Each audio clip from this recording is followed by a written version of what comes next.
Children, in the last video we have discussed about the monohybrid cross. Monohybrid cross is the cross in which the Mendel studied the inheritance of single gene.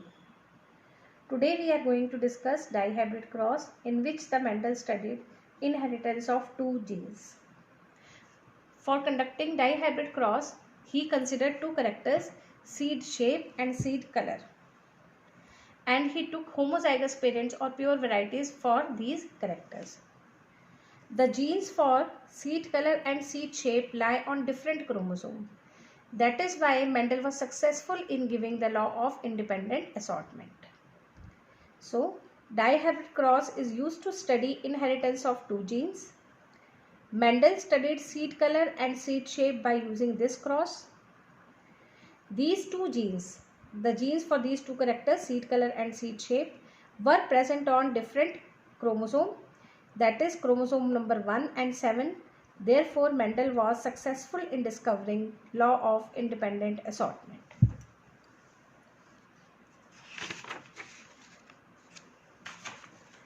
So, this we have discussed earlier also. For dihybrid cross, number of types of gamete form will be 2 raised to power n. N here is 2, that is equal to 4. Number of phenotypes will also be 4 and number of genotypes will be 9. For conducting dihybrid cross, he took pure varieties. Means the parent was pure for round, that is capital R, and for yellow character capital Y. And parent was pure for wrinkled and green, small r, and small y. So parental generation were pure varieties. By crossing parental generation, he got F1 generation. In F1 generation, he got heterozygous condition, capital R, capital Y. All the offspring obtained in F1 generation were round and yellow. Then selfing was done, F1 was crossed with F1. Here law of independent assortment applies, that is capital R can go with capital Y or small r can go with capital Y or small y. Means genes of one character can independently assort from the genes of other character. So, here 4 types of gametes will be formed from one parent, capital R, capital Y, capital R, small r, capital Y and small r, small y. See, I have written here and gametes of other parent I have written here. So, these are the offspring, genotypes of the offspring obtained from selfing or F2 generation. These are the genotype of the offspring obtained in F2 generation. So, children, as you can see, if R is dominant, then round seed will be produced, and if Y is dominant, then yellow seed will be produced. So, this offspring, the offspring having this genotype will be round and yellow. This is also round and yellow, round yellow. This will be round green because here R is capital but both the Y are recessive, small. Therefore, it is round green, round yellow, round green, round yellow. This will be round yellow, round yellow, round green. Children, see here, small r, capital Y. Here R is small, therefore the seed will be wrinkled but the color will be yellow. Wrinkled yellow, and here it is wrinkled green. So 4 types of phenotypes are formed, that is round yellow, round green, wrinkled yellow and wrinkled green.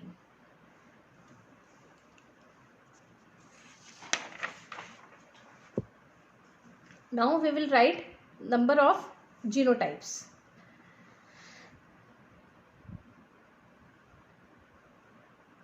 See, round yellow. Round is the dominant character, yellow is also the dominant character. In monohybrid cross, in F2 generation, out of 4 individuals, 3 were tall. In monohybrid cross, out of 4 individuals obtained in 4 generations, 3 were tall because the phenotypic ratio there was 3:1. So here we are writing likewise for round 3/4 because it is a dominant character. So out of 4 individuals, 3 will be round. Yellow is also dominant character. For here, for yellow also we can write 3/4. So 9/16. So out of 16 individuals obtained in F2 generation in dihybrid cross, 9 will be round and yellow. Next, round and green. Round and green में round is dominant, therefore we can write 3/4. Green is recessive. So in F2 generation, in monohybrid cross, we got only one dwarf plant. 3:1 was the ratio. So for recessive character, 1/4 will be there. So 3/4 into 1/4 is equal to 3/16. For wrinkled yellow, wrinkled is recessive, therefore 1/4 and yellow 3/4, 3/16. Or for wrinkled green, both are recessive, therefore 1/4 into 1/4 is equal to 1/16. So out of 16 individuals formed in dihybrid cross in F2 generation, 9 will be round yellow, 9 will be round green, 9 will be round yellow, 3 will be round green, and 3 will be wrinkled yellow, and 1 will be wrinkled green. So the phenotypic ratio will be 9, 3, 3, 1. 9:3:3:1. 9 are round yellow, 3 are round green, 3 are wrinkled yellow, and 1 is wrinkled green. So in this way we can find out the phenotypic ratio of a dihybrid cross. So here I should write phenotypes and not genotypes.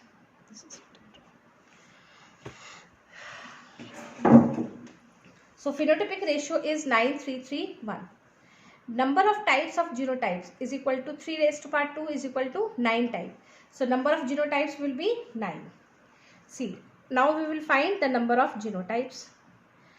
R, Y, Y. Both R and Y are homozygous here.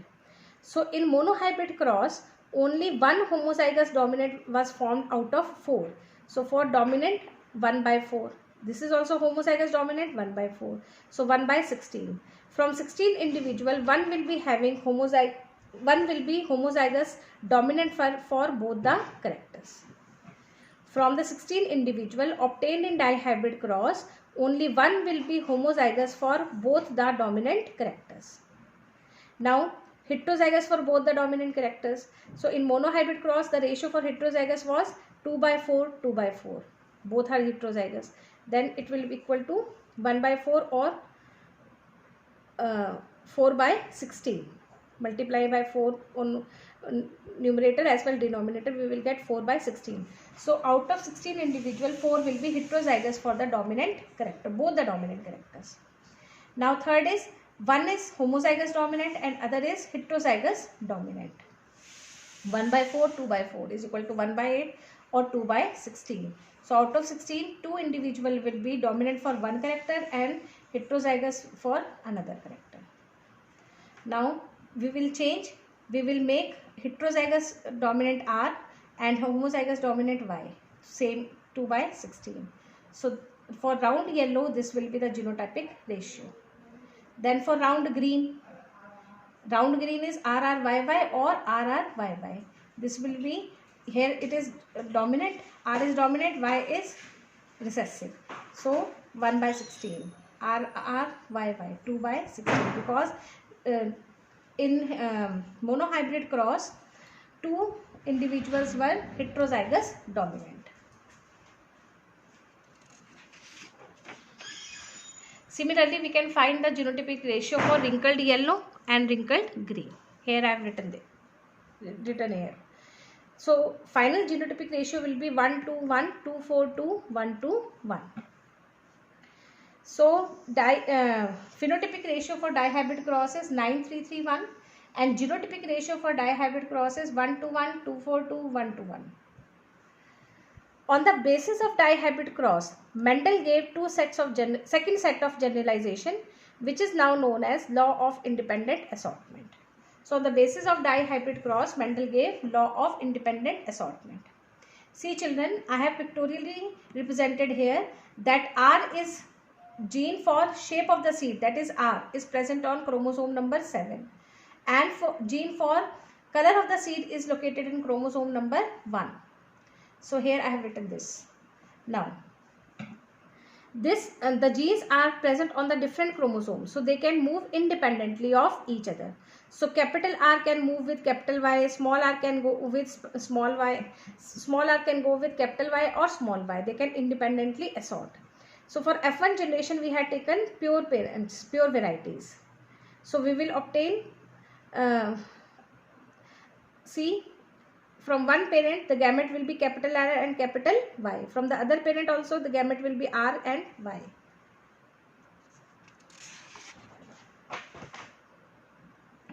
Now see here, this is the different example. Here we have taken two characters A and B.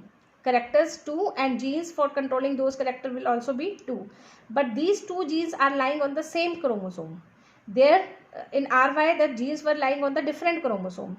Now they cannot independently move. A cannot move independently of B because they are present on the same chromosome. The genes which are present on the same chromosome are known as linked genes.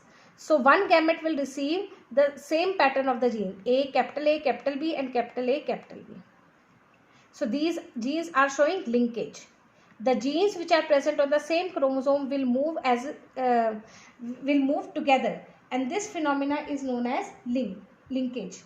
The genes which are present on the same chromosome are known as linked genes. So here A and B are linked genes. According to Mendel, segregation of two factors controlling a character is independent to segregation of two factors controlling different character. He is talking about capital R and capital Y because they are present on different chromosomes. In given example, segregation of R is not dependent on segregation of Y. This law is applicable, that is law of independent assortment, is applicable to those genes of dihybrid cross which are present on different chromosomes. For example, gene R is present on chromosome number 7 and Y is present on chromosome 1. Therefore, these two genes are showing independent assortment. When two genes of dihybrid cross are present on the same chromosome, like here A and B are present on the same chromosome, then these two genes will not show independent assortment but will show a different cross ratio. But they will show a different cross and different ratio, that is linkage. Exception to law of independent assortment is linkage. We will discuss this linkage in detail later on in this chapter itself. So we have till now discussed monohybrid cross, dihybrid cross. For monohybrid cross, phenotypic ratio was 3:1, genotypic ratio was 1:1. For dihybrid cross, phenotypic ratio was 9:3:1, genotypic ratio was 1:1, 2:4:2, 1:1. Now we are going to discuss test cross. What is test cross? When the parent having any genotype is crossed with the recessive parent. When parent having any genotype is crossed with the recessive one, then it is known as test cross. So Mendel devised test cross to find out genotype of tall pea plants of F2 generation. See, in F2 generation, in monohybrid cross, he got tall plants as well as dwarf plant in the ratio of 3:1. So we said that one tall plant was homozygous tall and two were heterozygous tall. So how Mendel find out that which one is homozygous tall and which one is heterozygous tall? So he crossed heterozygous with recessive parent and homozygous with recessive parent. When we cross homozygous tall parent with recessive parent, the individual obtained in the next generation will all be tall. All tall individual will be obtained when homozygous tall will be crossed with recessive parent. But if heterozygous tall is crossed with recessive parent, then the offspring obtained will be in the ratio of 1:1. That is half tall and half dwarf. So in this way he was able to find out homozygous tall and heterozygous tall offspring. So this cross is known as test cross. In test cross, Mendel crossed tall pea plants of F2 generation and dwarf pea plant, that is recessive parent. The crosses in which all resultant plants were tall and some were dwarf was indicating that plant under testing was heterozygous for tallness.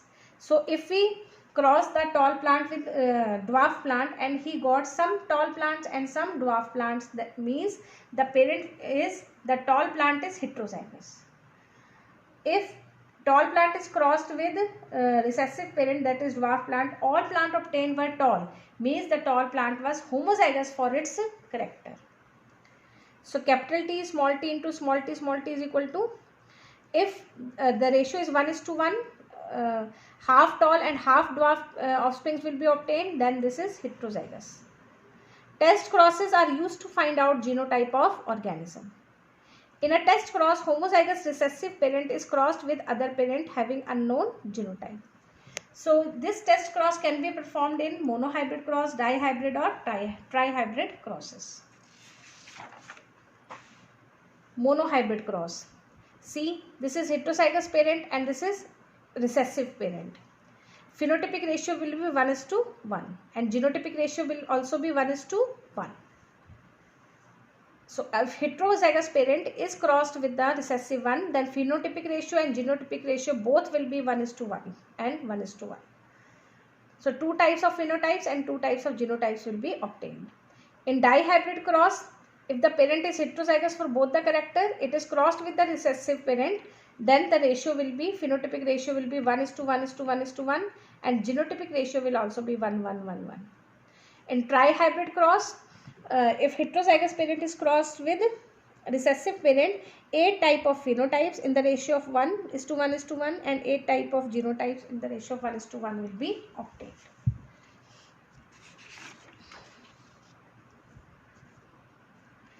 Next topic is reasons for dominance. Children, I have told you, for example, in height, capital T is responsible for tallness and small t is responsible for dwarfness.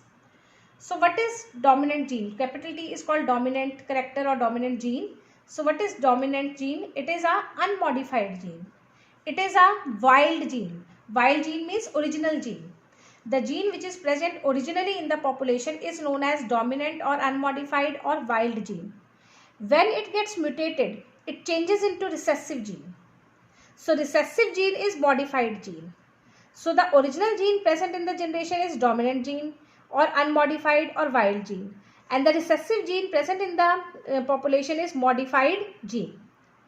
So capital A, for example, is a wild gene या dominant gene and small a is a recessive gene. So जो wild gene है, it forms RNA because gene is made up of DNA. It will form RNA. RNA will form protein. Protein will form enzyme. This enzyme is able to convert substrate into product. So the enzyme formed from dominant gene will be able to convert substrate into product. Now the recessive gene will form RNA, it will form protein, protein will form enzyme. The enzyme formed from recessive gene may be non-functional enzyme, or the recessive gene may not form the enzyme, it will form no enzyme at all, or it will form the same enzyme as that of the dominant gene, which can convert substrate into product. So if the recessive gene is forming non-functional enzyme or no enzyme at all, then it will become recessive. And if it is forming the same enzyme as that of the dominant parent, dominant gene, then it will be a silent mutation. Then it will be a silent mutation, means no change has been there, no change has occurred. So there are 2 or more than 2 forms of a character, out of which usually one character is dominant and the other is recessive. Recessive gene is formed after mutation in wild gene or original gene. So recessive gene is formed after mutation, therefore it is modified gene. Dominant gene is original unchanged gene and is known as unmodified gene. Required phenotype, that is tall character, is due to unmodified gene, that is dominant gene. And the recessive character or the character which is not required is due to the mutated gene, which is also known as recessive gene. So recessive gene forms RNA, which forms protein. This protein either do not form enzyme, or it forms non-functional enzyme, or enzyme formed by recessive gene is same as enzyme formed by dominant gene. Most commonly recessive gene forms enzyme, and this enzyme resembles the enzyme formed by dominant gene, and this type of mutation is known as silent mutation. And this type of mutation is known as silent mutation. So till now, children, we have discussed about monohybrid cross and dihybrid crosses. We have discussed phenotypic ratio and genotypic ratio for both the type of crosses. We have discussed test cross for monohybrid, dihybrid and trihybrid crosses. For test cross ratio for monohybrid is 1:1, for dihybrid 1:1:1, and for trihybrid it is 1:1 8 times. Now then we have discussed why the gene is dominant and why the gene, what is the reason the gene to become a recessive gene. So till now we will today we will discuss till here. In the next video we will discuss exceptions to monohybrid cross, exception to law of dominance. We will discuss exception to law of dominance, that is incomplete dominance, co-dominance. Thank you, students.